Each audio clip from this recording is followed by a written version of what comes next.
7 passos para sair da depressão. Simples assim? Não, complexo. Tanto que eu fiz uma ficha com uma cola. Vem comigo.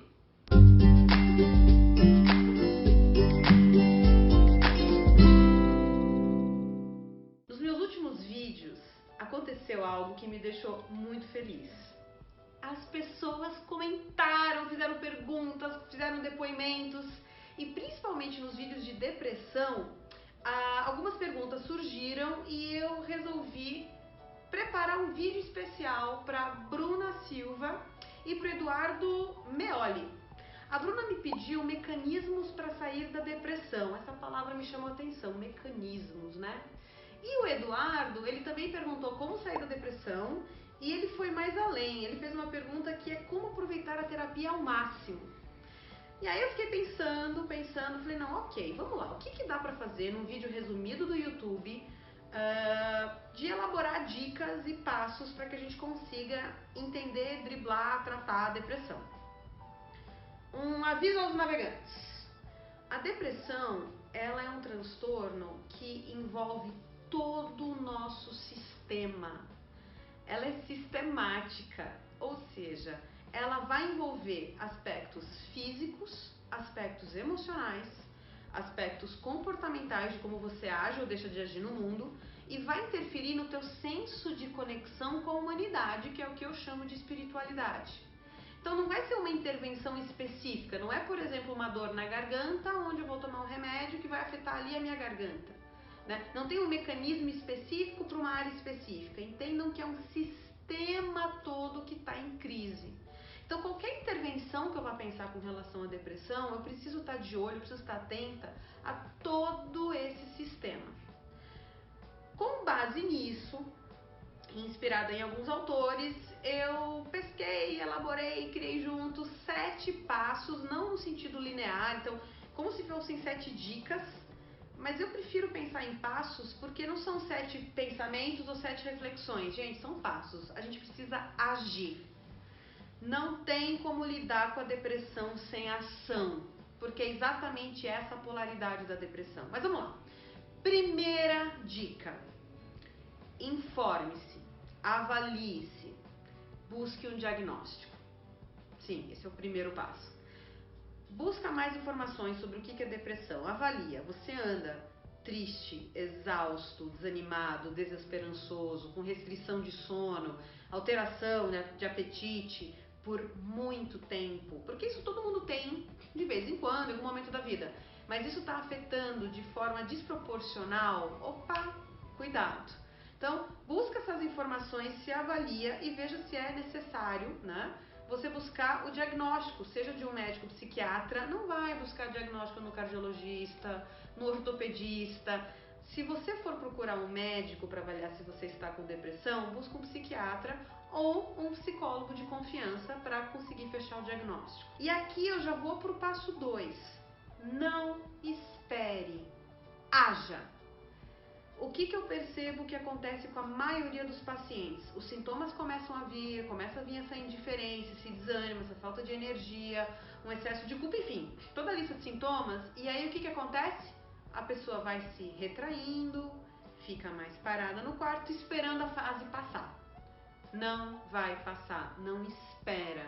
Quanto mais você espera, e aí você viu, já passou 2 meses, 6 meses, 2 anos, só piora. Ah, mas às vezes dá uma melhoradinha. Quando vier a recaída, ela vai vir pior. Não espere, haja. Terceira dica: olhar com atenção e observar a si mesmo. O que é olhar com atenção? Observa o ambiente, observa a tua rotina. Você vai começar a dar uma de Sherlock Holmes de você mesmo. Que situações são gatilhos que te deixam mais desanimado, mais sem energia, que te percebe, que tira o teu ânimo? Que situações ainda são prazerosas, são agradáveis, te geram uma sensação de conforto? Essa observação, esse mapeamento, ele é básico para que você possa iniciar um processo de mudança. Entender como é que você está funcionando e como que o ambiente, alguns estressores funcionam como gatilhos, é fundamental para qualquer tipo de alteração que você queira fazer em você mesmo. Quarta dica, essa aqui eu até vou pausar aqui. Presta atenção! Começa devagar. Não te pressiona tanto. Um pouquinho de pressão é bom, mas não te pressiona tanto. Por quê?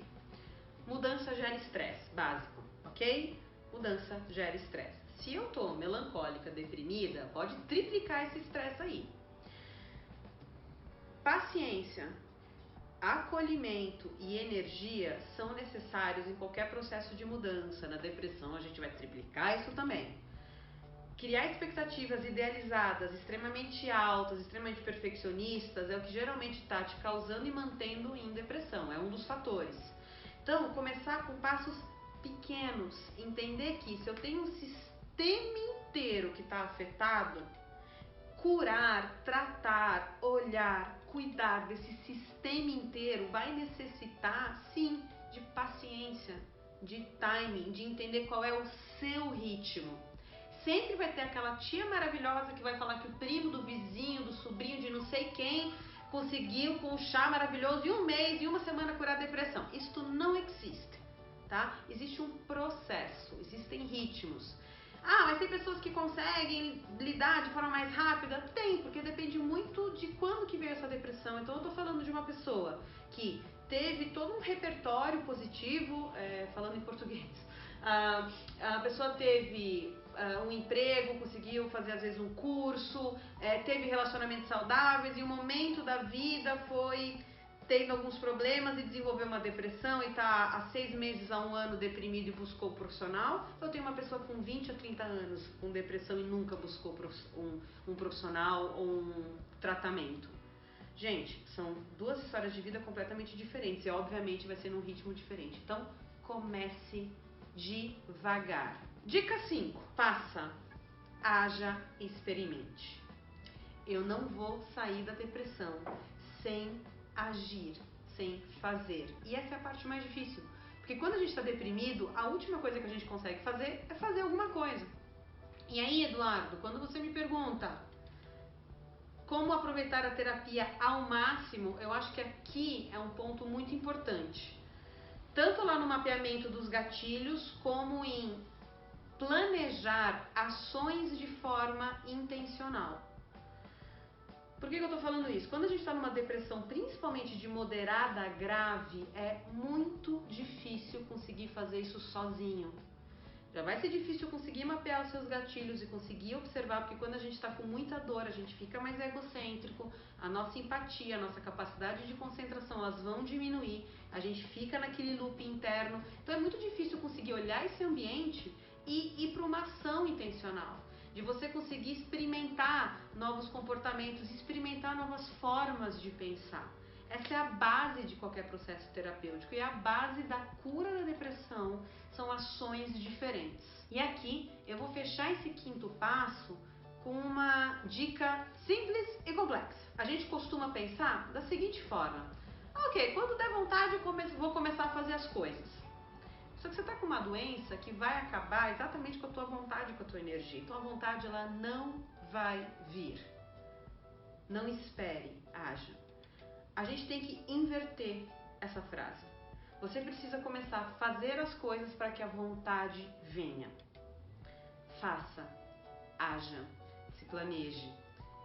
Comece devagar, não espere, ok? 6ª dica, indo para nossa reta final. Elogie-se e aceita os elogios. É difícil. Quando a gente está em depressão, como é que a gente funciona? De forma mais automática, a gente está repleto de pensamentos negativos. Inclusive, eu falei bastante sobre isso no vídeo de como a nossa mente funciona em depressão, que vai estar aqui na descrição do vídeo, ok? Mas vamos voltar aqui. Então, qual que é o nosso piloto automático da depressão?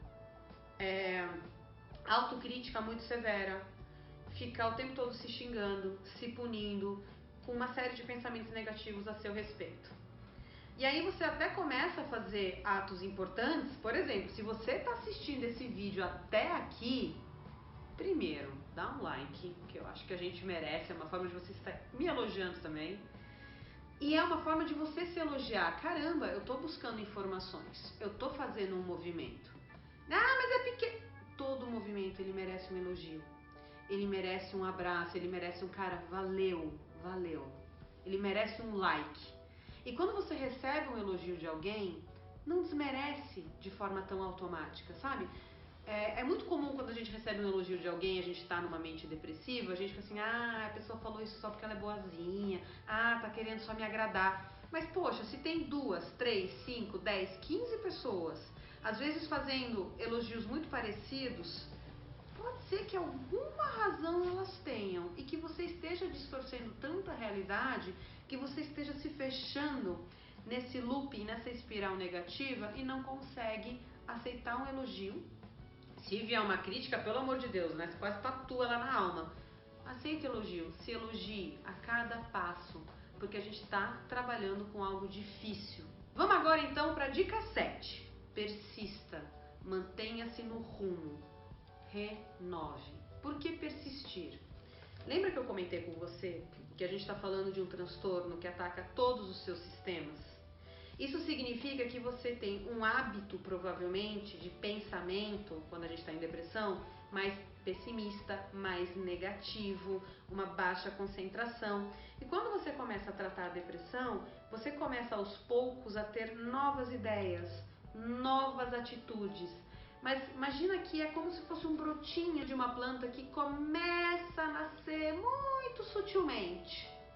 Se vier uma crise, pode ser crise de enxaqueca, pode ser alguma perda, você ouviu de uma pessoa muito próxima, sei lá, que foi assaltada. Pra gente abandonar esse brotinho e voltar para aquela árvore frondosa dos hábitos antigos é muito fácil. Então sim, a gente tem recaídas, nenhuma mudança é linear, nenhum progresso é linear, nenhum processo de cura é linear, né? Expectativa, realidade. Então persista, se você tiver que recair, tropeçar 5, 10, 15, 20 vezes, que seja, não desista, mantenha-se na sua meta de viver uma vida digna. Essas são as dicas que eu queria passar para vocês como formas da gente lidar com a depressão e entendendo que existem 3 pilares de tratamentos onde essas dicas elas permeiam todos eles. Eu posso buscar um tratamento medicamentoso que vai servir para quê? Para que eu possa voltar a ter ânimo, principalmente para depressões moderadas a grave, e tirar um pouco esse baixo astral que a gente tem, né? Essa total falta de energia, e às vezes regularizar alguma disfunção física. Nós temos a psicoterapia e nós temos também alguns tratamentos médicos e psicológicos alternativos complementares. Busque esses pilares. É possível sim sair da depressão, sem pílula mágica, sem fazer com que alguém tire isso de você, mas com que você se empenhe buscando ajuda, agindo, você consegue sim sair dessa. Se você acha que esse conteúdo pode ajudar alguém, dê um like, compartilha, comenta, chama as pessoas, vamos fazer com que esse assunto fique mais popular e que várias pessoas possam se beneficiar de informações importantes de algo cada vez mais frequente na nossa sociedade. Espero ter ajudado, fico então no aguardo dos seus comentários e até o próximo vídeo.